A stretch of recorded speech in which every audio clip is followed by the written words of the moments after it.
Welcome back my dear students in this new video of chemistry with Shashank. आज की इस video में हम लोग फिर से एक बहुत ही एडवांस टॉपिक को स्टडी करेंगे, रेडियो इम्यूनोएस्से को। ये क्या होता है, आज में देखेंगे कौन सी टेक्नोलॉजी एडवांस वाली टेक्नोलॉजी है, कौन से सेमेस्टर के लिए, कौन सी पढ़ाई में, कहाँ पे ये यूज़ होता है, कौन कौन से स्टूडेंट्स के लिए ये बेनिफिशियरी है। We will all see in this video. Let's start this video with of radio immunoassay. अब ये एक एडवांस टेक्नोलॉजी है, तो अगर हम इसको कैटेगराइज करना चाहेंगे तो इसको हम लोग एडवांस इंस्ट्रूमेंटेशन टेक्निक में पढ़ते हैं, क्योंकि ये बहुत ही सेंसिटिव और बहुत ही लेटेस्ट टेक्नोलॉजी बेस्ड है, तो इसको हम लोग ने एडवांस इंस्ट्रूमेंटेशन टेक्निक में डाला हुआ है। अब क्या हुआ है, अगर आप बी फार्मेसी का सिलेबस देखेंगे तो बी फार्मेसी के 8 सेम के सिलेबस में जो एक ऑप्शनल इलेक्टिव सब्जेक्ट होता है एडवांस इंस्ट्रूमेंटेशन टेक्निक का, उसका एक पार्ट होता है, सब पार्ट होता है। इसको आप बायोटेक्नोलॉजी में भी पढ़ते हैं। So you will be many of the students will be needing to study this topic radio immunoassay at some point of in their lifetime. तो मैंने सोचा कि इस पर ही एक वीडियो बना दिया जाए। तो अब ये रेडियो इम्यूनोएस्से होता क्या है, तो सबसे पहले अगर कोई भी टेक्निक होती है तो वो जनरली उसके प्रिंसिपल बेस या उसका जो नेमिंग होता है वो कहीं ना कहीं उसके फंक्शनैलिटी, आप क्या क्या यूज़ करने वाले हो उसको दिखाता है। साथ साथ वो दिखाता है कि आपका कि कौन सी टेक्निक यूज़ करी है, वो उसके नाम में कहीं ना कहीं कुछ चीज़ें होती हैं। तो जैसे कि NMR एक टेक्निक है, तो NMR में क्या हो रहा है, nuclear magnetic resonance, magnetic field को रेजोनेट करा रहे हैं हम लोग in the presence of nuclear radio waves वगैरह, तो वो NMR होता है। IR में इंफ्रारेड हो गया। तो इसी तरीके से रेडियो इम्यूनोएस्से में भी जो इसके टेक्नोलॉजी का नाम है, इसमें ही कुछ ना कुछ वर्ड्स हैं, आइए उनको समझते हैं। इसको इन शॉर्ट हम लोग क्या बोलते हैं, RIA बोलते हैं। अब रेडियो इम्यूनोएस्से में रेडियो का मतलब होता है रेडियो एक्टिव, तो यहाँ पर हम लोग कोई ना कोई रेडियो एक्टिव सब्सटेंस का यूज़ करने वाले हैं, रेडियो लेबल टेक्निक यूज़ करने वाले हैं, रेडियो एक्टिविटी यहाँ पे यूज़ होगी। तो जब इटसेल्फ रेडियो एक्टिविटी यूज़ हो जा रही है, दैट मीन्स कि ये वाला जो टेक्निक है that is very harmful, very sensitive and it needs licensing. जब भी आप कभी भी रेडियो एक्टिव सब्सटेंस का यूज़ करते हैं किसी भी टेक्नोलॉजी में, अपने किसी भी एस्से को परफॉर्म करने के लिए या किसी भी प्रोसीजर में, you need to get a licence for that radio active, because radio active substances are harmful and they can be detrimental to our body. तो उनका हम लोग का यूज़ बिल्कुल ही स्पेसिफिकली एंड सेफली करना चाहिए। इम्यूनो मतलब कोई यहाँ पे इम्यूनोजेनिक रिएक्शन की बात कर रहे हैं। इम्यूनोजेनिक मतलब कि इम्यूनोलॉजिकल रिस्पॉन्स जनरेट कर रहे हैं। जब भी इम्यूनोजेनिक या इम्यून वर्ड आता है दैट मीन्स आप इम्यूनिटी से रिलेटेड है, जहाँ पे आपकी दो वर्ड्स आते हैं, एक आता है एंटीजन और एक होता है एंटीबॉडी। तो ये आपका एंटीजन एंटीबॉडी का एक रिएक्शन होने वाला है। एंटीजन एंटीबॉडी के रिएक्शन में देयर इज समथिंग, हम लोग एक रेडियो एक्टिविटी को यूज़ कर रहे हैं और साथ में हम लोग कौन सा प्रोसेस यूज़ कर रहे हैं, एंटीबॉडी एंटीजन रिएक्शन वाला प्रोसेस यूज़ कर रहे हैं। उसके बेसिस पे हम लोग कोई एस्से करने वाले हैं। अब एस्से का मतलब क्या होता है, एस्से का मतलब होता है जिसमें हम किसी भी बायोलॉजिकल सेल्स या बायोलॉजिकल सब्सटेंस को यूज़ करके किसी भी कंपाउंड को हम लोग किसी भी सैम्पल को स्टैंडर्डाइज कर रहे हैं, किसी एक रेफरेंस स्टैंडर्ड के साथ हम लोग कंपेरेटिव एनालिसिस करने वाले हैं with reference to biological. Assay word generally आपका बायोलॉजिकल एस्सेज में यूज होता है। केमिकल में assays it will be hard to hear, but assays जब भी वर्ड आ जाता है यहाँ पे हम लोग केमिकल नहीं बायोलॉजिकल एस्सेज परफॉर्म कर रहे हैं टू स्टैंडर्डाइज ए सैम्पल। एक सैम्पल के मेजरमेंट को मेजर कर रहे हैं क्वान्टिटेटिवली या क्वालिटेटिवली, किसी को स्टैंडर्डाइज करना सैम्पल को विद द हेल्प ऑफ एक रेफरेंस स्टैंडर्ड की मदद से, उसको हम लोग क्या बोलते हैं, एस्से। तो ये radio immunoassay is a radioactive immunological assay, जिसमें हम लोग एक एंटीजन एंटीबॉडी रिएक्शन करने वाले हैं in presence of some radio active substances. अब कौन कौन से रेडियो एक्टिव सब्सटेंसेस होते हैं, क्या यूज़ करते हैं, कौन सा रिएक्शन होता है, किस लिए यूज़ होता है, वो सारी चीज़ें समझ लेते हैं। उससे पहले रेडियो इम्यूनोएस्से का यूज़ कहाँ पर हो रहा है, अगर साफ सीधी भाषा में बताया जाए तो हमारी बॉडी में जो लेवल्स ऑफ हार्मोन्स होते हैं, प्लाज्मा में कितने हार्मोन्स प्रेजेंट हैं, कितने मतलब कि जो डिटेक्शन होता है उनका, whether they are in deficient amount और whether they are in excess amount, तो वो सारी चीज़ें अगर पता करनी हो तो हम लोग RIA से करते हैं। तो RIA का बेस्ट यूज़ होता है that for the hormone level in plasma. हमारे ब्लड प्लाज्मा में हार्मोन्स का कितना लेवल है वो डिटेक्ट करने में RIA की मदद ली जाती है। अब क्या होता है, एफिशिएंट कितना है। मैंने एक वर्ड बोला था इसको कि ये क्या है, एडवांस टेक्निक के होने के साथ साथ it is also sensitive. Sensitive का मतलब क्या होता है, सेंसिटिव का मतलब अगर हम लोग केमिस्ट्री की भाषा में या बायो की भाषा में अगर समझे, sensitive is like which can detect minimum से मिनिमम क्वांटिटी किसी भी सैंपल की। तो यहाँ पर जो मिनिमम से मिनिमम क्वांटिटी होती है वो आपकी नैनोग्राम टू पिकोग्राम्स होती है, मतलब 10⁻⁹ से लेकर 10⁻⁻12 लेवल तक की एनालिसिस करने में this method is efficient. So it is very good and very sensitive method. और सबसे बेस्ट क्वालिटी इसकी बताई जाए कि this is very cheap and very inexpensive method, so it can be easily adaptable to all the labs जहाँ पर radio immuno ऐसे किया जाता है, यहाँ पे ब्लड एनालिसिस किया जाता है, because it is very cheap, it is not so expensive. मतलब कि इतना ज़्यादा एडवांस होने के बाद, इतना सेंसिटिव होने के बाद भी this technique is very cheap, so it can be easily useful and easily applied and easily आप कहीं भी इसको ऑटोमेट कर सकते हो किसी भी छोटी से छोटी लैब में भी। तो अब आइए इसको समझ लेते हैं कि इसमें हम लोग कौन कौन से रेडियो लेबलिंग एटम्स को यूज़ करने वाले हैं, एलिमेंट्स को यूज़ करने वाले हैं और प्रोसेस कैसे होता है। तो स्टूडेंट्स, अब जब ये रेडियो इम्यूनो ऐसे आया तो अब इसके जो who were the discoverers, who were the inventors of this technique, so there were the 3 people, Rosalind Sussman, Yalow, Roger Guillemin and Andrew Shelley. They were from the New York and they invented this technique of radio immunoassay, जिसके लिए इनको yellow को Nobel prize भी मिला गया था, physiology में, medicine में नोबेल प्राइज़ भी अवॉर्डेड था for this technique. So this technique is really efficient. अब इस टेक्निक में होता क्या है, अब हमने बात करी थी कि हमारे कोई रेडियो एक्टिव एलिमेंट्स होते हैं उनको यूज़ किया जाएगा। तो जनरली रेडियो एक्टिव एलिमेंट्स क्या होते हैं, रेडियो आइसोटोप्स होते हैं। आइसोटोप्स होते हैं जिनकी जो कॉन्सेंट्रेशन या फिर they are found in very low concentration, ऐसे जो मल्टीपल ऐसे एलिमेंट्स जिनकी मल्टीपल रेडियो आइसोटोप्स होते हैं या आइसोटोप्स होते हैं, उसमें से ही हम लोग यूज़ करते हैं। तो यहाँ पर जो हम यूज़ करते हैं वो हमारा यूज़ होता है आयोडीन का रेडियो आइसोटोप। आयोडीन का एक्चुअल जो बाउंड या बहुत मैक्सिमम क्वांटिटी में जो फाइंड होने वाला आइसोटोप होता है दैट इज़ I-127, तो which is not radio active, but इसके जो रेडियो एक्टिव आइसोटोप्स होते हैं I-31, 131 एंड I-125, जिसमें I-131 is most radio active. तो हम लोग इसको यूज़ करते हैं।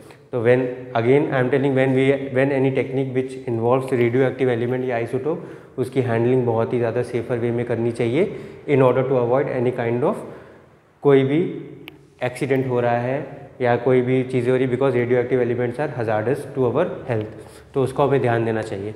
अब इस टेक्निक में क्या होता है, सेकंड पॉइंट हमने पढ़ा था, इम्यूनोजेनिक रिएक्शन होने वाला है, मतलब कोई एंटीजन एंटीबॉडी रिएक्शन होने वाला है, ASAB रिएक्शन होने वाला है।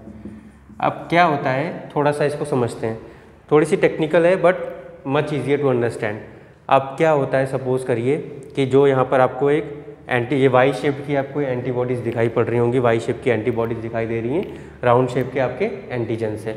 अब क्या हो रहा है, सपोज करिए मैंने कोई भी एंटीबॉडी है अपने बॉडी में, उसको मैंने लेबल्ड, आर शेप मतलब रेडियो लेबल्ड है, रेडियो लेबल्ड एंटीबॉडी के साथ, एंटीजन के साथ बाउंड किया हमने, तो ये मेरा आर शेप, ये हमारा रेडियो लेबल्ड एंटीबॉडी है। अब मैं क्या करता हूँ, इसको मैंने टैगिंग कर दी है, तो they are easily identifiable. Radio active element के साथ आइसोटोप है तो उसके हम रेडियो टैगिंग कर सकते हैं, तो हमें पता चलता है कि कैसे मूवमेंट हो रहा है, कॉन्सेंट्रेशन क्या हो रहा है, क्या नहीं हो रहा है, उसके बेसिस में हम लोग डिटरमाइन कर लेते हैं कि इनिशियल पॉइंट में हमने सारे के सारे एंटीबॉडीज़ को रेडियो लेबल कर दिया था। अब हम क्या करते हैं, ये वाला जो है ब्लू कलर के डॉट्स दिख रहे हैं वो क्या आपके अनबाउंड एंटीजन होता है। अनबाउंड एंटीजन होने की वजह से क्या होगा कि अब ये इसके ऊपर कोई भी रेडियो टैगिंग नहीं है, कोई भी रेडियो लेबलिंग नहीं है। तो अब क्या होता है, जैसे ही हम एक सॉल्यूशन में या एंटीबॉडीज़ जो कि रेडियो लेबल्ड हैं, जो कि आयोडीन बाउंड हैं, उनको हम लोग इसमें डालते हैं, तो अब क्या होता है, धीरे धीरे करके ये आप देखोगे धीरे धीरे करके रिप्लेस करना शुरू कर देता है। जो अपना अनबाउंड वाला एंटीजन है जिसके ऊपर कोई भी रेडियो टैगिंग नहीं है, कोई भी आयोडीन टैगिंग नहीं है, वो वाले धीरे धीरे करके इसको रिमूव करना शुरू कर देता है। अब वो रिमूव करना शुरू करता है और ख़ुद को अटैच कर लेता है। This is like a competitive binding हो रही है यहाँ पर।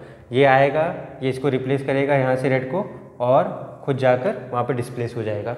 धीरे धीरे करके ऐसे ऐसे क्या करते जाएंगे, तो आपको समझ में आ रहा होगा कि जैसे जैसे ये स्टेजेस एडवांस होंगी, जैसे जैसे अनबाउंड एंटीजन की कॉन्सेंट्रेशन बढ़ती जाएगी, हमारे बाउंड वाले की कॉन्सेंट्रेशन एंटीबॉडी से हट जाएगी। एंटीबॉडी से हट के वो क्या हो जाएगी, कॉन्सेंट्रेशन हमारी धीरे धीरे सॉल्यूशन के अंदर बढ़ना शुरू हो जाएगी। तो इस तरीके के इस रेशियो को मेजर कर लिया जाता है and then we come to know कि हमारा प्लाज्मा में हमारे किसी भी एंटीजन की कॉन्सेंट्रेशन कितनी है। समझते हैं कैसे। इनिशियल पॉइंट पे कोई भी हमारे पास एंटीजन नहीं था रेडियो लेबल के अलावा। रेडियो लेबल वाला एंटीजन था, उसको हमने बाइंड करा के रखा हुआ था एंटीबॉडी के साथ। अब क्या हुआ, इसके साथ साथ जैसे जैसे हमने अपना अनबाउंड एंटीजन डालना शुरू किया, वो धीरे धीरे जाएगा और कॉम्पिटिटिव बाइंडिंग शुरू होगी और वो धीरे धीरे डिस्प्लेस करना शुरू कर देगा बाउंड वाले को। बाउंड मतलब रेडियो लेबल वाले को। रेडियो लेबल को धीरे धीरे निकाल के एंटीबॉडी से डिस्प्लेस कर देगा और खुद जाके अटैच हो जाएगा वहाँ पर। एंड जो एंटीबॉडी वाला जो लेबल वाला था, बाउंड वाला था, it comes into the liquid या फिर वो सॉल्यूशन के अंदर आ जाता है। तो जैसे जैसे कॉन्सेंट्रेशन इसकी बढ़ती जाएगी अनबाउंड वाले की, वैसे वैसे हमारे जो रेडियो लेबल वाला एंटीजन था उसकी कॉन्सेंट्रेशन उसमें बढ़ती जाएगी, सॉल्यूशन के अंदर बढ़ती जाएगी और एंटीबॉडी से वो डिटैच हो जाएगा। एट द एंड ऐसे करके हम लोग मेजर कर लेते हैं। तो हमारी जो फाइनल कैलकुलेशन होती है, फाइनल कैलकुलेशन में हम लोग bound antigen versus free antigen की कॉन्सेंट्रेशन को देखते हैं। कॉन्सेंट्रेशन कितना बाउंड रह गया, कितना फ्री रह गया। तो ऑब्वियस ही बात है कि जब हमारे प्लाज्मा में अगर सपोज करिए किसी हार्मोन के पर कॉन्सेंट्रेशन को हम चेक कर रहे हैं, उसकी कॉन्सेंट्रेशन अगर जैसे जैसे बढ़ती जाएगी, अमाउंट बढ़ता जाएगा, तो हमारा बाउंड वाले की कॉन्सेंट्रेशन कम होती जाएगी। अगर मैं इसका ग्राफ ड्रॉ करूँगा, तो ग्राफ ड्रॉ करेंगे हम लोग, ये कॉन्सेंट्रेशन इस वाले को bound upon unbound versus free वाला। तो फ्री एंटीजन हमने ब्लू कलर का डाला था, ठीक है। तो हमने जो ब्लू कलर का एंटीजन डाला हुआ था उसकी कंसंट्रेशन अगर हम बढ़ाते जाएंगे, धीरे धीरे कंसंट्रेशन उसकी बढ़ेगी, तो हमारी इस वाली की कंसंट्रेशन धीरे धीरे कम होती जा रही है।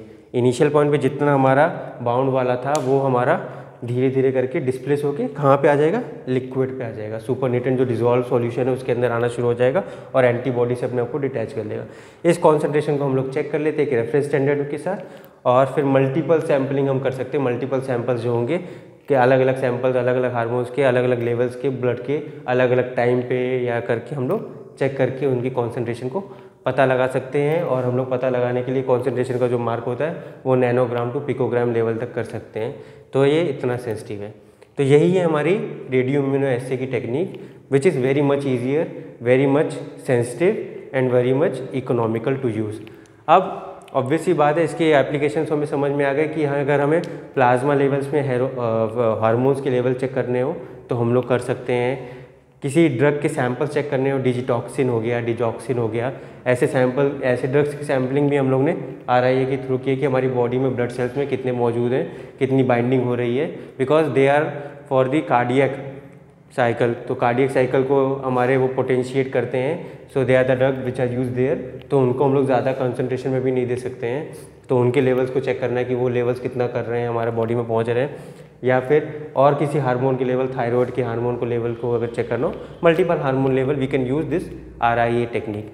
अब RIA टेक्निक की ये सारी चीज़ें तो पढ़ ली, बट कहीं ना कहीं जब प्रोज होते हैं तो कॉन्स भी होते हैं। So what are the drawbacks? Drawback में सबसे बड़ा ड्रॉबैक हमारा ये है, जब मैंने बताया था कि रेडियो एक्टिव एलिमेंट को यूज़ कर रहे हैं तो we need to be careful कि हम लोग उसको सेंसिटिव हैं, हम लोग उसको ज़्यादा यूज़ ना करें, because they can be detrimental to our health. साथ साथ आयोडीन वाला आइसोटोप है, तो अगर इसके लेवल्स बॉडी में अगर चले गए हमारी बॉडी में, so that can hamper the thyroid वाला functioning, because thyroid hormone is somewhat associated with iodine के मॉलिक्यूल के साथ। तो वहाँ पे हमारे थायराइड की फंक्शनिंग भी हमारी डिटेरियोरेट हो सकती है। तो थायराइड के लेवल्स अप या डाउन हो सकते हैं बेस्ड ऑन अगर हम लोग RIA कर रहे हैं। So we need to be careful with this thing. So in this video I hope आपको समझ में आ गया होगा कि रेडियो इम्यूनोएस्से क्या होता है। एक टेक्नोलॉजी है, एस्से है, स्टैंडर्डाइजेशन की टेक्निक है, जिसमें हम एक रेफरेंस स्टैंडर्ड की हेल्प से हम लोग एक सैम्पल्स को एनालाइज कर रहे हैं, उनको डिटरमाइन कर रहे हैं क्वालिटेटिवली एज वेल एज यहाँ पर हम लोग मेन है हमारा क्वांटिटी वाला, तो क्वांटिटेटिवली हम लोग उसको डिटरमाइन कर रहे हैं। इसको शॉर्ट फॉर्म में RIA बोलते हैं। रेडियो लेबल्ड आइसोटोप्स यूज़ करते हैं आयोडीन के 125 और 131 वाले, और इम्यूनोलॉजिकल रिएक्शन होती है, एंटीजन एंटीबॉडी की रिएक्शन होती है। इनिशियल फेज़ में हम लोग अपने रेडियो लेबल्ड जो एंटीजन होते हैं उनको बाउंड करा के रखते हैं एंटीबॉडी से, और जैसे जैसे अनलेबल्ड वाले डालते जाएंगे हमारे बाउंड वाले लेबल्ड वाले धीरे धीरे डिस्प्लेस होकर कॉम्पिटिटिवली डिस्प्लेस होते जाएंगे और वो सॉल्यूशन में आते जाएंगे। और इस कॉन्सेंट्रेशन को हम लोग मेजर कर लेंगे, एनालाइज कर लेंगे और उसके रेशियो को एनालाइज कर लेंगे, and then we deduce a graph, और उसके बेसिस पे वी गेट टू नो कि हमारे कितना प्लाज्मा में अनलेबल्ड वाला होगा, जो हमारा एक्चुअल हार्मोन का लेवल है उसको हम लोग चेक कर लेते हैं। So I hope this video made it this topic much clearer to you. So we will see you in the next video. Till then, thank you.